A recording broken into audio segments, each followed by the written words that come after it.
Pour voir si une personne est consciente ou pas, on va lui poser des questions simples. Nathalie, est-ce que tu m'entends? Si tu m'entends, ouvre les yeux. Serre-moi la main. On donne des ordres simples. La personne ne réagit pas, donc elle est inconsciente. Donc là, nous avons une personne inconsciente. Nous allons regarder dans un deuxième temps si elle respire. Pour voir si elle respire, on va déjà dégrafer les ceintures qui peuvent gêner la respiration, les cravates, etc. On les desserre.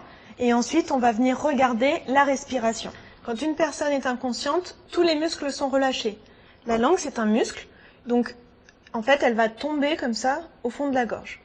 Ce qui se passe, c'est que si on laisse la personne allongée, l'air ne peut plus sortir et tous les aliments, la salive, le vomi, les sécrétions vont repartir dans les voies aériennes. Donc, pour ça, nous allons basculer la tête en arrière en levant le menton vers le haut, ce qui va permettre de faciliter le passage de l'air. Et nous allons retourner la personne sur le côté pour lui permettre d'évacuer tous les liquides et les sécrétions à l'extérieur. On va basculer maintenant la tête de la victime en arrière en montant le menton vers le haut. On ouvre la bouche et on va venir se positionner comme ceci pour apprécier la respiration. Sentir le souffle sur la joue, regarder le ventre qui se lève et entendre des bruits éventuels pendant 10 secondes. Donc on a une personne qui est inconsciente et qui respire. Nous allons la mettre en position latérale de sécurité. Pour cela, on prend le bras qui est devant soi et on le lève. On s'approche, on prend l'autre bras, paume contre paume. Délicatement, on vient mettre la main sur la joue de la victime pour protéger le cou lors du retournement.